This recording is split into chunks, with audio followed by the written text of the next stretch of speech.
Bharatiya Janata party का जो सेवा पखवाड़ा और देश के लोकप्रिय प्रधानमंत्री नरेंद्र मोदी जी का 17 सितंबर को 75 वर्ष पूरे करेंगे। 75वां जन्म दिवस है और इस 17 तारीख से लेके और 2 अक्टूबर को राष्ट्रपिता महात्मा गांधी जी की जयंती है और पूर्व प्रधानमंत्री लाल बहादुर शास्त्री जी की जयंती है और दशहरे का भी उसी दिन उत्सव है।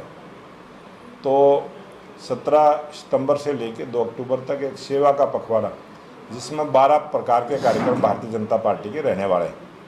उसमें 17 तारीख को हम सभी जगह जिला स्तर पर रक्तदान शिविर लगाने का काम करेंगे और रक्तदान शिविर के साथ साथ जो पार्टी का सेवाई संगठन है उसके माध्यम से फिर लगातार जो हमारे कार्यक्रम चलेंगे। एक पेड़ माँ के नाम, ज़्यादा से ज़्यादा पर्यावरण को ठीक करने के लिए पर्यावरण की दृष्टि से ज़्यादा से ज़्यादा पेड़ देश में लगे।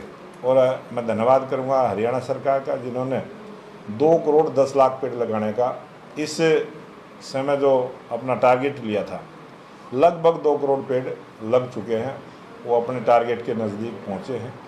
और भारतीय जनता पार्टी ने भी जो संकल्प लिया था कि प्रत्येक बूथ पर 30 पेड़ लगे और 20,629 बूथ हैं तो 5 लाख से ज़्यादा पेड़ भारतीय जनता पार्टी कार्यकर्ताओं ने लगाने का काम किया है।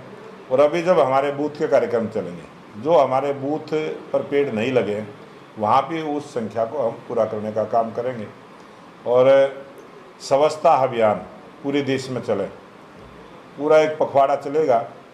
उसमें पार्कों की, हॉस्पिटलों की, रेलवे स्टेशन की, महापुरुषों की तस्वीरें लगी हैं, स्वतंत्रता सेनानियों की तस्वीरें लगी हैं, शहीदों की तस्वीरें लगी हैं।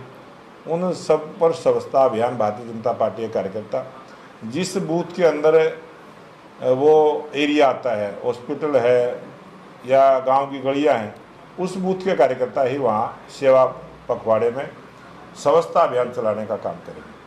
स्वास्थ्य जांच शिविर, हमारी CHC है, PHC है, हॉस्पिटल है, वो डॉक्टरों की टीम है। बहुत सारे ऐसे प्राइवेट हॉस्पिटलों में भी टीम है जिनका सहयोग लेते हुए भारतीय जनता पार्टी के कार्यकर्ता प्रत्येक बूथ पर मुफ्त में स्वास्थ्य जांच करवाकर उनको दवाइयाँ देने का काम करेंगे। इसी प्रकार से युवाओं की मोदी मैराथन जो 21 तारीख हमने निश्चित की है, 21 तारीख को प्रत्येक जिला स्तर पर मोदी मैराथन के माध्यम से हम नशा मुक्त का संदेश देते हुए युवाओं को एक मैराथन में भाग लेने के लिए, और युवाओं की क्या सोच होनी चाहिए, युवाओं को भी नया संदेश देते हुए एक संबोधन उसमें रहेगा। और युवा मैराथन रेस का उसमें आयोजन रहेगा। 25 दिसंबर को हमारे पार्टी के वरिष्ठ नेता पंडित दीनदयाल उपाध्याय जी की जयंती का अवसर है। हम प्रत्येक बूथ पर उनको याद करेंगे, उनको श्रद्धा सुमन अर्पित करेंगे और उनके विचारों को जनता तक लेके जाने वाले हैं।